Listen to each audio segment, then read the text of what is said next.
नमस्कार दोस्तों, आज हम अपनी इस वीडियो में कुछ इंपॉर्टेंट क्वेश्चन डिस्कस करने जा रहे हैं आरआरबी एनटीपीसी 2020 एग्जाम के लिए।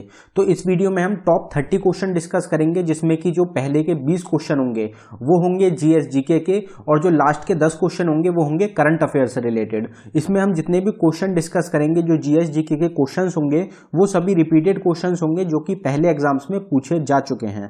तो अगर आपको वीडियो पसंद आए तो वीडियो को लाइक जरूर करें और साथ ही हमारे चैनल को भी सब्सक्राइब करें। और हमने डिस्क्रिप्शन में आपके लिए कुछ इंपॉर्टेंट प्लेलिस्ट डाली हैं जो कि इंपॉर्टेंट रहने वाली हैं आपके आरआरबी के एग्जाम के लिए। अगर आप उन सब प्लेलिस्ट को ढंग से देखेंगे तो आपका एग्जाम जो होगा उसमें आपको ज्यादातर जितने भी क्वेश्चन मिलेंगे वो सब हमारी वीडियो से ही मिलेंगे। तो चलिए स्टार्ट कर लेते हैं हमारी वीडियो। देखते हैं पहला क्वेश्चन क्या है। Ramon Magsaysay award is named after the former president of. तो रमन मगसेसे अवार्ड जो दिया जाता है ये कौन से कंट्री के फॉर्मर प्रेसिडेंट हैं जिनके नाम पे रखा गया है? तो हमारा आंसर हो जाएगा फिलीपींस। तो फिलीपींस के फॉर्मर प्रेसिडेंट थे जिनका नाम था रमन मगसेसे, जिनके नाम पे रखा गया है रमन मगसेसे अवार्ड को। एक इंपॉर्टेंट अवार्ड रहता है जो कि काफी बार एग्जाम्स में पूछा जाता है। तो रमन मगसेसे अवार्ड पहली बार कब मिला था? तो ये मिला था 1958 में। तो ये आपको याद रखना है, 1958 में पहली बार रमन मगसेसे अवार्ड दिया गया था। अगला क्वेश्चन देखते हैं हमारा। Seoul is a capital of which country. तो कौन सी कंट्री की कैपिटल रहेगी सियोल? तो हमारा आंसर हो जाएगा साउथ कोरिया। साउथ कोरिया जो कंट्री है वहां की कैपिटल रहती है सियोल। तो ये जो कैपिटल्स होती हैं ये काफी बार एग्जाम्स में पूछी जाती हैं। कैपिटल्स और करेंसी दोनों इंपॉर्टेंट रहती हैं। तो इंडिया की जितनी भी नेबरिंग कंट्रीज रहेंगी, जो मेन कंट्रीज रहेंगी, उनकी आपको कैपिटल और करेंसी दोनों याद रखनी है। अगला क्वेश्चन देखते हैं हमारा। Which among these state is also known as granary of India. तो कौन सी स्टेट है हिंदुस्तान की जिसको कि ग्रेनरी ऑफ इंडिया के नाम से भी जाना जाता है? तो हमारा आंसर हो जाएगा पंजाब। तो पंजाब जो स्टेट है इंडिया की, इसको ग्रेनरी ऑफ इंडिया के नाम से भी जाना जाता है। जो ये निकनेम्स होते हैं ये भी इंपॉर्टेंट रहते हैं। जो सिटीज के निकनेम्स रहते हैं, स्टेट्स के निकनेम रहते हैं, कंट्रीज के निकनेम्स रहते हैं, ये सभी एग्जाम्स में पूछे जाते हैं। और जो मॉडर्न हिस्ट्री से इंपॉर्टेंट निकनेम्स होते हैं ये तो काफी एग्जाम में पूछे जाते हैं। तो बढ़ते हैं अपने अगले क्वेश्चन की तरफ। The headquarter of the international crime police organisation is situated in. तो इंटरनेशनल क्राइम पुलिस ऑर्गेनाइजेशन जो है इसका हेडक्वार्टर कहां पे है? तो हमारा आंसर हो जाएगा लियोन, फ्रांस। तो लियोन जो जगह है फ्रांस में, वहां पे लोकेटेड है इंटरनेशनल क्रिमिनल पुलिस ऑर्गेनाइजेशन। तो फ्रांस तो आपको पता ही होगा, लेकिन आपको सिटी भी याद रखनी है। फ्रांस के ऊपर जैसे कि पेरिस भी आ गया और लियोन भी आ गया, तो आपको याद रखना है कि लियोन में है headquarter international criminal police organisation का। Hareli is the harvest festival of which state. तो हरेली जो है ये हार्वेस्ट फेस्टिवल होता है कौन सी स्टेट का? तो हमारा आंसर हो जाएगा छत्तीसगढ़। तो छत्तीसगढ़ जो स्टेट होती है वहां का एक हार्वेस्ट फेस्टिवल होता है जो कि रहेगा Hareli. Which is the longest part of alimentary canal. तो एलिमेंट्री कैनाल जो होता है ह्यूमन बॉडी का, इसमें सबसे बड़ा पार्ट जो होता है, जो लॉन्गेस्ट पार्ट होता है वो कौन सा होता है? तो हमारा आंसर हो जाएगा स्मॉल इंटेस्टाइन। स्मॉल इंटेस्टाइन जो होता है ये सबसे बड़ा लॉन्गेस्ट पार्ट होता है एलिमेंट्री कैनाल का। और आपसे एग्जाम में ये भी पूछा जाता है कि ह्यूमन बॉडी में जो डाइजेशन होता है वो कंप्लीट कहाँ पे होता है? तो आपका आंसर हो जाएगा स्मॉल इंटेस्टाइन में। स्मॉल इंटेस्टाइन में ही कंप्लीट होता है डाइजेशन भी। Who among the following is associated with the foundation of Indian National Army? तो इंडियन नेशनल आर्मी जो है उसके फाउंडेशन में इनमें से कौन से व्यक्ति हैं जो कि उससे रिलेटेड थे? तो हमारा आंसर हो जाएगा रश बिहारी बोस। रश बिहारी बोस जो थे ये फाउंडर रहेंगे इंडियन नेशनल आर्मी के। इनके साथ जो मोहन सिंह थे उनके द्वारा, इन दोनों के द्वारा फाउंड करा गया था इंडियन नेशनल आर्मी को। आपको ज्यादातर जो मिलेगा एग्जाम में वो मिलेगा कि इंडियन नेशनल आर्मी जो है ये फाउंड करी गई थी मोहन सिंह के द्वारा, लेकिन मोहन सिंह के साथ साथ रश बिहारी बोस जो थे ये भी शामिल थे फाउंडेशन में इंडियन नेशनल आर्मी के। तो ये आपको याद रखना है। अगस्त 1942 में साउथ ईस्ट एशिया में फाउंड करी गई थी इंडियन नेशनल आर्मी। अगला क्वेश्चन देखते हैं हमारा। Who coined the word cell the basic unit of life. तो सेल्स को बेसिक यूनिट ऑफ लाइफ किसके द्वारा बताया गया था? तो हमारा आंसर हो जाएगा रॉबर्ट हुक। रॉबर्ट हुक जो है इनके द्वारा बताया गया था सेल्स को basic unit of life. How much amount is given as a reward under the Dadasaheb Phalke award. तो दादा साहिब फाल्के अवार्ड जो होता है इसके साथ कितना प्राइस मनी जो होता है वो दिया जाता है? तो हमारा आंसर हो जाएगा 10 लाख रुपये। तो 10 लाख रुपए दिए जाते हैं दादा साहिब फाल्के अवार्ड के साथ। जो भी विनर होता है दादा साहिब फाल्के अवार्ड का, उसको 10 लाख रुपए दिए जाते हैं अवार्ड के साथ साथ। Which among the following cell can detect and sense a change. तो हमारी जो बॉडी होती है उसमें कौन सा सेंस ऑर्गन होता है, कौन सा सेल होता है जो कि डिटेक्ट करता है या सेंस कर सकता है कि हमारे आसपास जो है कुछ चेंजेस हो रहे हैं। तो हमारा आंसर हो जाएगा sensory cell.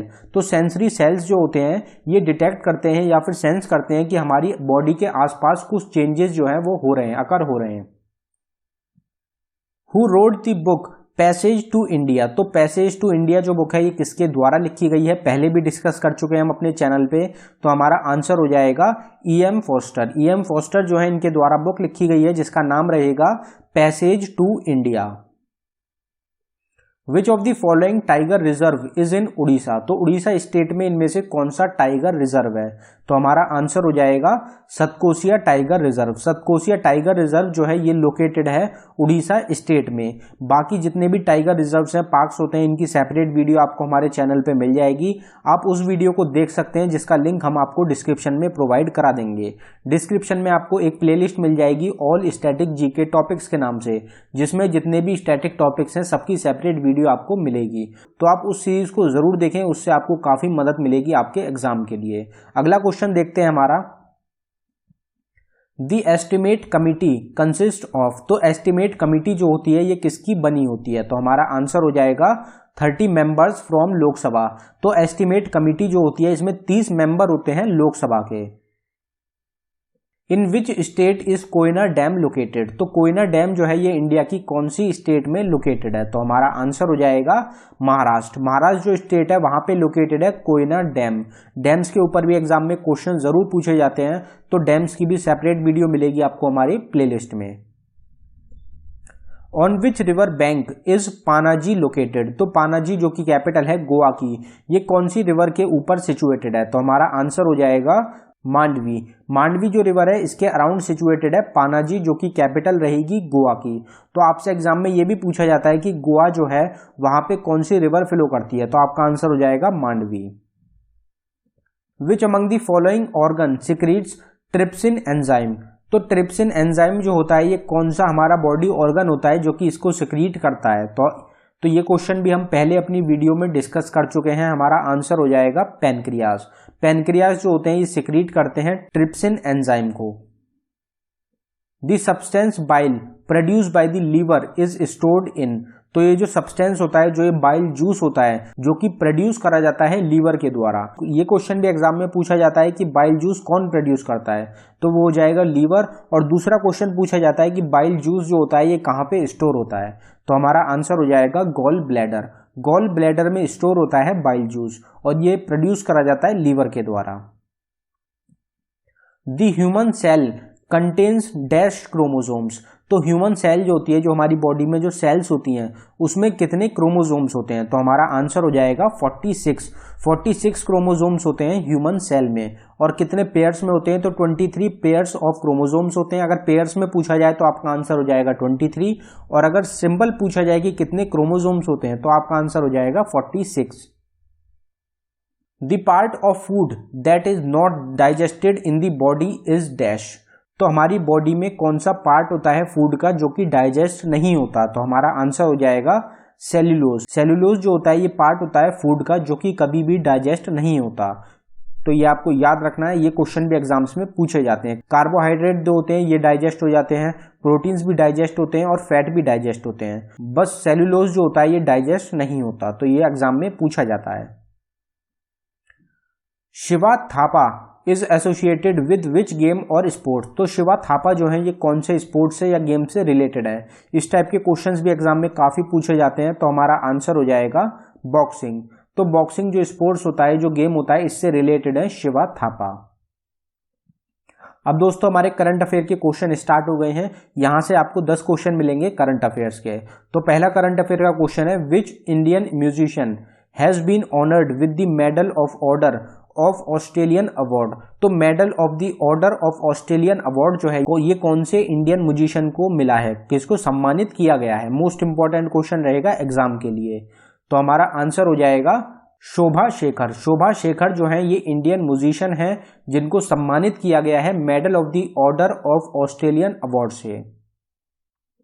Who became the brand ambassador of Gargo international. तो गार्गो इंटरनेशनल के ब्रांड एम्बेसडर कौन चुने गए हैं? तो हमारा आंसर हो जाएगा सोनू सूद। तो सोनू सूद जो है ये ब्रांड एम्बेसडर चुने गए हैं गार्गो इंटरनेशनल के। Which American woman has created a record by reaching deepest spot in ocean? तो ओशियन में सबसे गहराई तक पहुंचने वाली अमेरिकन महिला कौन है जिन्होंने रिकॉर्ड बना दिया है? तो हमारा आंसर हो जाएगा कैथी सुलेवान। कैथी सुलेवान जो है इनके द्वारा रिकॉर्ड बना दिया गया है। ये अमेरिकन वुमेन है जिनके द्वारा ओशियन में सबसे गहरा, सबसे डीपेस्ट स्पॉट तक पहुंचा गया है। तो ये आपको याद रखना है, इंपॉर्टेंट क्वेश्चन है। Who has released a song रख हौसला हिम्मत ना हार फॉर कोरोना वॉरियर्स। तो ये जो सॉन्ग है ये किसके द्वारा रिलीज करा गया है? कोरोना वॉरियर्स के लिए, रख हौसला हिम्मत ना हार। तो हमारा आंसर हो जाएगा आईटीबीपी। आईटीबीपी जो फोर्सेस हैं इनके द्वारा ये सॉन्ग रिलीज करा गया है जिसका नाम रहेगा रख हौसला हिम्मत ना हार। किसके लिए रिलीज करा इन्होंने? तो इन्होंने कोरोना वॉरियर्स के लिए इस गाने को रिलीज करा है। Which country has announced to name a road on Guru Nanak Dev ji name. तो कौन सी कंट्री है जिन्होंने अनाउंसमेंट करी है एक रोड बनाने की, रोड का नाम रखने की गुरु नानक देव जी के नाम पे? तो हमारा आंसर हो जाएगा ब्रिटेन। तो ब्रिटेन जो कंट्री है ये एक रोड बनाने जा रहे हैं जिसका नाम रखेंगे ये गुरु नानक देव जी के नाम पे। Which state government has renamed Coimbatore city as Coimbatore. तो कोयम्बटूर नाम रखा जा रहा है कोयम्बटूर सिटी का, कौन सी स्टेट गवर्नमेंट के द्वारा? तो बेसिक क्वेश्चन है, कोयम्बटूर जो है ये है तमिलनाडु स्टेट में। तो हमारा आंसर भी हो जाएगा तमिलनाडु। तमिलनाडु स्टेट जो है ये नाम बदलने जा रही है कोयम्बटूर का कोयम्बटूर। तो ये आपको याद रखना इंपॉर्टेंट रहता है। Lonar lake waters colour has changed into pink, it is situated in which state. तो लोनर लेक जो है ये भी काफी चर्चा में रहा है क्योंकि इसका जो कलर है वो चेंज हो गया है, पिंक कलर में बदल गया था। तो ये कौन सी स्टेट में है? तो हमारा आंसर हो जाएगा महाराष्ट्र। महाराष्ट्र जो स्टेट है वहां पे लोकेटेड है लोनर लेक। इसका अभी हाल ही में जो कलर है वो पिंक कन्वर्ट हो गया था। Which chef has won quality culinary cup 2020 award. तो क्वालिटी कुलिनरी कप 2020 अवार्ड जो है ये कौन से शेफ के द्वारा जीता गया? तो हमारा आंसर हो जाएगा अंगद सिंह राणा। अंगद सिंह राणा जो है ये एक शेफ हैं जिनके द्वारा जीता गया है क्वालिटी कुलिनरी कप अवार्ड 2020 का। Who has launched Indian gas exchange platform. तो इंडियन गैस एक्सचेंज प्लेटफॉर्म किसके द्वारा लॉन्च करा गया है? तो हमारा आंसर हो जाएगा धर्मेंद्र प्रधान। धर्मेंद्र प्रधान जो है जो कि पेट्रोलियम मिनिस्टर हैं हिंदुस्तान के, इनके द्वारा लॉन्च करा गया है इंडियन गैस एक्सचेंज प्लेटफॉर्म को। Which state government has launched major Dhyanchand Vijaypath योजना। तो ये जो योजना है मेजर ध्यानचंद विजयपथ योजना ये कौन सी स्टेट गवर्नमेंट के द्वारा लॉन्च करी गई है? तो हमारा आंसर हो जाएगा उत्तर प्रदेश। तो उत्तर प्रदेश स्टेट गवर्नमेंट के द्वारा लॉन्च करा गया है मेजर ध्यानचंद विजयपथ योजना को। तो ये जो योजना होती है इंपॉर्टेंट रहती है, जो भी स्टेट नई योजना लॉन्च कर रही है या फिर सेंट्रल गवर्नमेंट जो लॉन्च कर रही है या फिर जो मिनिस्ट्री लॉन्च कर रही है, ये सब आपको याद रखनी है, इंपॉर्टेंट रहती है, एग्जाम्स में जरूर पूछी जाती हैं।